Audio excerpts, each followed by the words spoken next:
All right, everybody, we are live with the Combatcast. And as always, if you like what you're seeing and you like what we're talking about, please subscribe to our YouTube channel or listen to us wherever you can. We're on all audio platforms. So, hey, do it there too. Anyway, this is a YouTube show, though. So, Chevy, let's tell people what we got coming up. All right, August 30th is Labor Day weekend here in the United States. So no UFC fights going on, but we're going to be putting together a special Mount Rushmore of the light heavyweight division for you. So we'll give you guys our individual Mount Rushmores. Dave and I haven't talked about who necessarily would be on there, so that could be interesting. And then September 6th, UFC Fight Night Imavov versus Baralo. Fighting nerds guy, so we love our fight nerds guys. Yeah, we'll talk about that because that could end up having implications. Yeah. So that's 3 p.m. Eastern from Paris, and then September 13th is UFC Noche, Lopez versus Silva, 6 p.m. card from San Antonio, which is also going to be the same day as Crawford versus Canelo. So which is probably why it's earlier in the day. Right. And so we'll probably talk a little bit about that because obviously that's going to be on Netflix. So we'll have a chance to watch that as well. So, yeah, some good stuff coming up in the fight world. But let's start off with UFC 319. Chevy, before we get to the main card, I always like to ask you about other fights that you may have saw on this card. One I'm wondering in particular about, too, is and I don't remember the kid's name, but the guy from the Contender Series that Dana White made a joke about ended up fighting on the prelims in this card, I believe, too. Oh, yeah. What was this guy's name? Because I couldn't remember his name. Dana couldn't pronounce his name. And then he was trying to chant it after he won. But I was not a fan of this gentleman. You got it? Basenga Surskakov? Sure, that sounds about right. He beat Eric Nolan. He defeated him with a rear naked choke in round 2, it looks like. So yeah, so this guy's from Hazmat's camp. That's why I was told. Yeah, he fought on 4 days' notice or whatever. He won a fight on the Contender Series on Tuesday and then fought on Saturday. Very, very cocky, incredibly cocky. Yeah. It was a good performance, but Eric Nolan definitely put on. I mean, he fought up a weight class. That's not his regular weight class, middleweight. So, he put on a good performance, and he tried to be aggressive with Bisinger. But, I mean, the guy's going to be a problem for sure. So we'll see. I hope he loses his next fight, though. His attitude rubbed me the wrong way. Any other fights on this show? Did you? Yeah, Chase Hooper, who I definitely root for, and I'm not the biggest fan of Alexander Hernandez, who he fought. Yeah. Chase Hooper got clipped with the right hand, got knocked out. Unfortunately, we have talked about how his striking has improved, but Hernandez does hit hard, and he's got a lot of experience in the UFC. So Chase will be back. Good win for Hernandez. But we can get into this main card because this was a very good main card.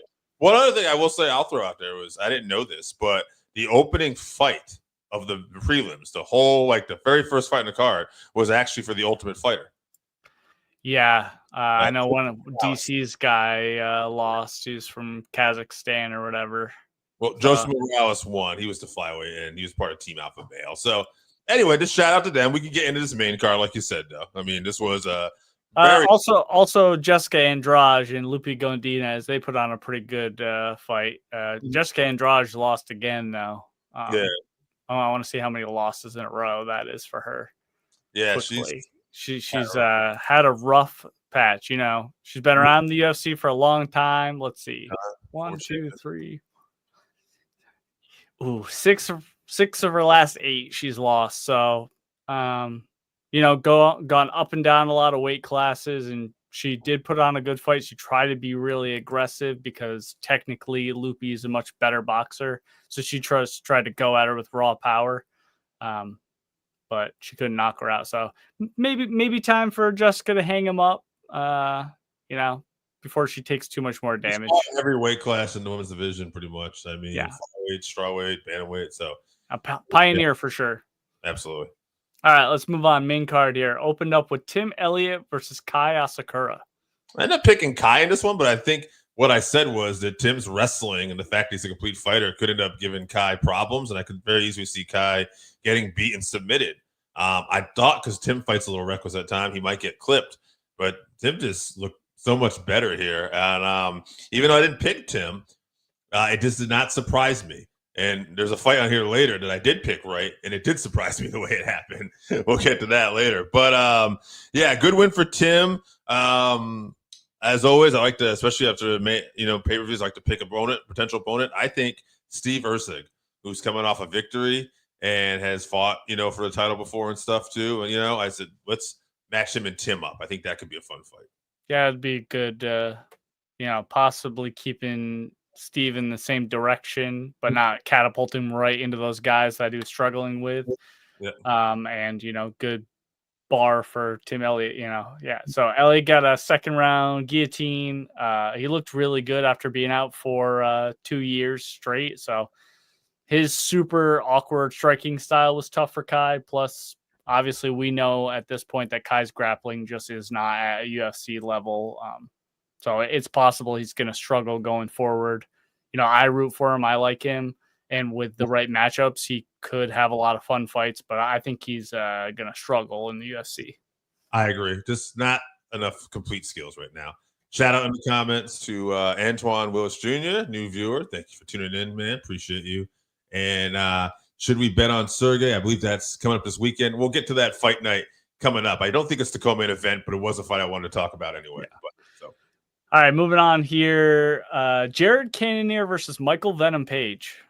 Yeah, MVP, that awkward style again. I thought you were right. I thought Jared would be able to maybe close the distance and get in there. Nope. MVP kept them off balance and did what he had to do. I think, I believe he wanted to fight Carlos, who also we're going to talk about later on, is his next opponent. I think it's a good fight. It's a striking matchup. Let's do it. Yeah. MVP, another decision. He's going to win most fights by decision, I think. So he's just a puzzle that most guys aren't going to be able to solve. So he doesn't just beat these guys, though. He embarrasses them. I was embarrassed for Cannonier during this fight. So yeah. If guys can get him down, they can beat him, but he's going to punish them on their way in. So, I mean, he's got the experience of 25 fights or something of guys just trying to take him down. They all have the same game plan. They know what they need to do, but his takedown defense just is strong enough to hold him off usually. So it just shows how great Ian Gary is also, because that was at welterweight. He fights MVP fights at middleweight and welterweight. And so at the lower weight class, he was able to be out grappled by Ian Gary. So I'd like to see MVP versus RDR or Fluffy at middleweight if he wants to do middleweight. That could be very interesting. Yeah, it'd be fun. But all right, moving on here. Some of these get a couple exciting finishes here. Jeff Neal versus Carlos Prates. Yeah, Carlos Prates, spinning elbow, first one of the main card. With 1 second left in the first round also. Yeah, buzzer beater. I mean, so this was the one I did pick Carlos, but I was really surprised on the way this happened because, man, oh, man, whew. I mean, Jeff Neal is a dog, and I just didn't expect that to happen. Hey, Jeff Neal looked good, too. He has, up and down fights, but he was looking pretty good in that until he wasn't. Yeah, until he wasn't. Yeah, Prates, he just looked supremely confident. He was clearly in some sort of flow state or whatever you want to call it, but he's on his way to a title shot. I said last week, if he gets another first round KO, I'm all in on the Carlos Prates train. So, give me the conductor hat and give me the horn. Let's go. So I want to see him against a wrestler next, though, before he gets a title shot. Maybe a Colby. Colby's up there fucking taking up a ranking he doesn't deserve. So maybe Carlos can punish him for that. Yes. MMA Sap, also a new comment. Do you think Jean Silva will get a title shot over Lerone if he knocks out Diego? We'll talk more about that fight later. Possibly. That one's going to be interesting to tell because I feel like new blood in that division is really good. and Lerone kind of really catapulted himself there. But Volk is kind of asking for Lerone right now. But well, he asked for Mosvar, and they were like, "No, you're not getting that." So yeah, I think Murphy is going to be next, but we'll I see. think Silva's very exciting. So if he gets another exciting KO, he could jump in front too. Yeah. So speaking of, Yeah. All right. Moving on to this co-main event here: Lerone Murphy versus Aaron Pico. yeah, I felt bad for Pico because I really thought that Pico was looking good here, and this reminded me of some of his earlier fights where he just gets caught. And I think Chael Sonnen talked about this on the post show, where it's like, like Pico's an interesting fighter because he's always either winning his fights in spectacular fashion or he seems like he's going to win until he gets caught and something happens. And I don't know if it's just defensively he needs to tighten stuff up or if it's his chin or what the deal is, but this seems to happen to him. And it's a bummer. I know he's mentally a tough guy, and I hope he just bounces back. Yeah, he's just not blessed with a granite chin. Some people are just genetically blessed with that. He's blessed with every other skill except for just being able to take those shots. So he looked really good. He just got a bit too aggressive. Last week I said he couldn't have gotten a tougher opponent for his debut, and that was shown. So I expect Pico to go out and win the next one for sure, hopefully against an appropriate opponent. Mm-hmm. But he definitely needs to take a while off. That was a bad KO. Murphy landed a couple after he hit him with the elbow, and he was out with his eyes open for a while. So, feel bad for Aaron Pico. Murphy, got to get a title shot next, I think. If not, one more. It's a very stacked division. And if it's one more, I'd like to see him fight Yair. I think that'd be a fun fight. Oh, yeah, that would be a fun fight. Yeah, for sure. This comment here, and Jeff Neal, apparently that was his last fight in his contract. So the UFC will negotiate. I think, yeah, obviously. But I mean, Jeff Neal, definitely talented fighter. I'd look at his options, because coming off a loss, he might not get the best, deal for him. But, he's a talented enough fighter that if there's still a PFL and there's still some of these other promotions out there, go make the money while you can. I also think that he's one of these guys that's a good measuring stick for where you're at in the division. The UFC kind of likes to keep those guys around to build up the fighters that they think are going to take off. So I think they'll re-sign him. Also, I do like this. Aaron versus Pitbull next, possibly. I mean, a former Bellator fight could be interesting right there. I don't think the UFC wants to do that, though. They want to see UFC guys beating up Bellator guys. Right.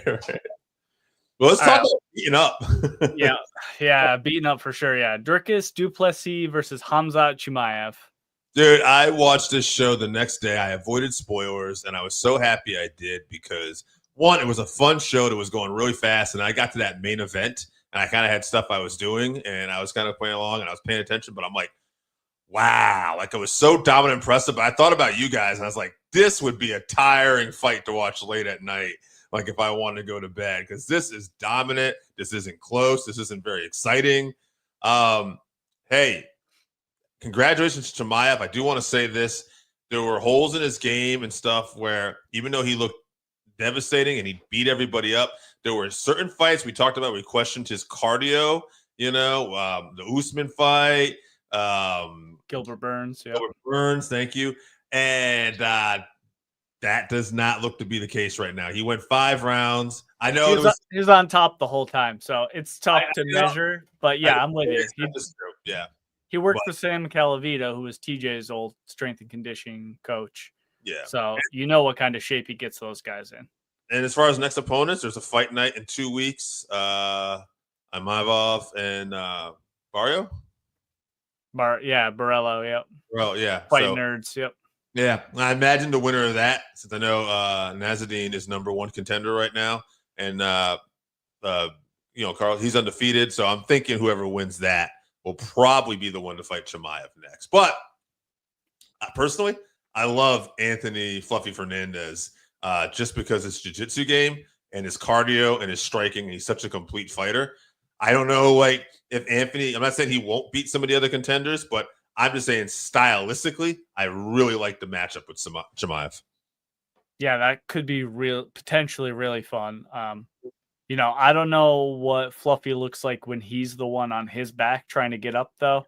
We don't He's know. always the one pushing forward. So it's the same, though, with Hamzat, because, Hernandez would be the one trying to take him down. So can Hamzat get up from his back? Something tells me he can. But back to this one. Yeah, obviously not how we saw this one going. Hamzat absolutely dominant. I thought DDP would be able to get up at least a couple times, but I mean, he looked like he was going to be in the crucifix more times than he was even making attempts to really stand up. So, again, I know Mighty Mouse went off on people saying this and how it was not exciting, but I don't think that you should be able to score around just hugging a guy from behind and doing no damage at all. But right now, that's what the rules are. So not very exciting, but hot damn, it was impressive. Very impressive. I agree with that. But also, if this fight just plays out the way this is, you can't give it to DDP either. He did nothing. No, he did nothing, yeah. So rough break, and nobody's treated DDP like that yet. So impressive. Right. He's looked great, like, as a champion too, but no way do you get an immediate rematch after being, 50-40 forward or whatever the decision was. So no, and, his coach saying that they're going to come back and they're going to make adjustments. There's not enough time to make the adjustments necessary. He's just got what you don't have. So no, he might be He might be fighting RDR or Fluffy next. Honestly, that could be. Yeah. He might be playing the gatekeeper role. DDP Fluffy is a fun fight too. So all right, let's get to it. Walker, Zhang, Ortega, and Sterling too. I love this co-main event this weekend. Obviously, there's some other fights on this card, including Sergei, which we were asked about earlier too. Yeah, earlier on the prelims, Michel Pereira, who's always fun to fight. He's fighting Kyle Dawkins. And Lonier Kavanaugh, who I don't know very much about, is fighting Charles Johnson. That's a flyweight fight, but Charles Johnson seems to be putting a lot of fun fights together. So now those are on at 3 a.m. on the East Coast, and I will not be getting up to watch those. So I'll catch the main card, though. You want to talk about this? Usually we do main and co-main, but Sergei Pavolich versus Waldo Cortes-Acosta is a fun fight. Yeah, I mean, Sergei's just got that power, so it's always a question of Waldo does too, though. Yeah, and Waldo's, whose chin's gonna give away? I think that's the question. Yeah, I kind of like Waldo, honestly. I could be wrong. Yeah, I mean, I have this hunch, but I'm gonna go Sergei. I'll pick Sergei though. Yeah, Sergei definitely. So obviously, before Tom Aspinall fought him, he had a very impressive aura about him, terrifying aura. And then, obviously Tom caught him and knocked him out early in round one. And then Volkanovski beat him into decision. But obviously they had a weird thing because they were former training partners and everything. So I think I see Sergei getting back on the track here. So I also always pick against Waldo Cortes-Acosta for some reason, and I'm always wrong. So I won't be surprised if I'm wrong again. But I'll pick Pavlovich by first round KO. Okay, I'm going second. Somebody needs to go to sleep in this fight, though. If they don't get knocked out, if one of them doesn't get knocked out, this fight is a failure. So this will be a boring fight otherwise. Yeah, I agree. All right. Let's very interesting co-main matchup here. Brian Ortega versus Aljamain Sterling. All right, Ortega 16-4-1, 3 KOs, 8 subs, 5 decisions, 1-3 in his last 4 fights, 2 fights last year. Before that, he didn't fight till 2022. Injuries have made him inactive. He's had fight of the night 5 times, performance of the night 3 times. Sterling 24-5, 3 KOs, 8 subs, 12 decisions, including 1 disqualification. We know that's how he won the title. 2-2 in his last 4 fights. Most consecutive title defenses in UFC bantamweight division history. Performance of the night once. Most wins in bantamweight division history, tied Dominic Cruz for most wins. So Sterling was a menace at bantamweight. He was really good. At featherweight, I still think he's a bit of a mystery. This is going to be an interesting fight because, again, Ortega, I don't know what version of Ortega is out there right now. When I think of Ortega at his best, and I think of Sterling at his best, I see Ortega choking him out, honestly. Like, I like Ortega. I like Sterling, but I think Sterling's going to get caught at some point. I don't know if that happens now. I don't know where Ortega is at. I don't know where Sterling is at either, but I feel like he's a little bit ahead. I'm going to say Sterling's going to get the win here by decision. Yeah, I'm with you at the we don't know where Brian's at. You know, he lost 4 of his last 6, actually. So, I mean, obviously looking pretty far back there because of the injuries and everything. But this is a very interesting jiu-jitsu matchup. So we'll probably going to get a striking match because that's normally how that goes. I hope I'm wrong, but I really want to believe in Brian. But, you know, he's looked a bit slower. You know, he's been in and out a lot. You know, he like found God in his life, and that can be great for his life, but can dull that kind of killer fighter instinct in fighters sometimes. So, you know, and Aljo, you know, he made that move up to featherweight where he beat Calvin Kattar, which, you know, unfortunately, Kattar's not really what he used to be at this point either. And then he lost to Mosvar, but I thought he won that fight. He lost the decision, but I thought he won. So, you know, at this point, I'm with you. I got to pick Aljo by decision. I just hope that we see some jiu-jitsu scrambles somewhere in this fight, though. I don't want just a straight boxing match from these two guys. No. It's just one of those times where, unlike the other night, I do want to see it go to the ground. So, yeah, we'll see what happens. Yep. All right, let's move on to the main event here, this execution. Johnny Walker versus Zhang Mingyang. Yeah, Zhang Mingyang, 19-6, 13 KOs, 6 subs, 12 fight winning streak, 3-0 in the UFC, performance tonight 3 times. So he's just been nothing short of impressive in UFC so far. Johnny Walker, 21-9-1, 16 KOs, 3 subs, 2 decisions. He's on a 2-fight losing streak and 1 no contest in there. Performance of the night 4 times in the past. Walker, this feels like he's being fed here. Walker likes to bang. I think he's going to get his wish, and I don't think it's going to work out so well for him. I will take Zhang.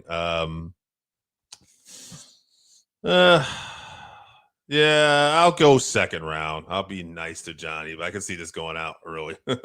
Zhang doesn't usually get out of the first round, so that's true. And Johnny's got to run shit. All right, first round, you talked me out of it. they basically sent Johnny Walker to China to be executed. You know, the UFC knows that China or Chinese people don't want to see one of their own lose in China, so you know, Zhang.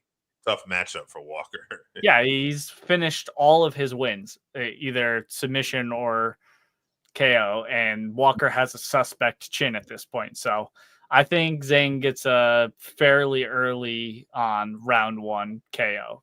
But I'm rooting for Walker. I do like him, and I think it would be great where he's up. I don't know what the odds are, but I assume he's a heavy underdog. So it'd be great if he could get the finish in round 1 himself. But I'm picking Zhang.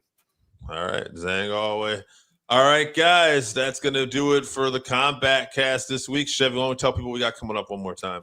All right, August 30th, Labor Day weekend here in the States, no fights. So we'll be doing our Mount Rushmores of the light heavyweight division. And then September 6th, UFC Fight Night, Imavov versus Baralho, 3 p.m. from Paris, France. And then September 13th, UFC Noche, Lopez versus Silva, 6 p.m. San Antonio. UFC Noche with no Mexicans on the main card there. So maybe they're trying to sneak Lopez in, trying to think people will not know he's Brazilian, but we'll see. We'll see how that works out. And also, that's the same night again, Crawford and Alvarez too. So we'll have to check it out. All right, guys, tune in this weekend to the fights. It's an early one. And we'll be back here next week. Thanks for tuning in.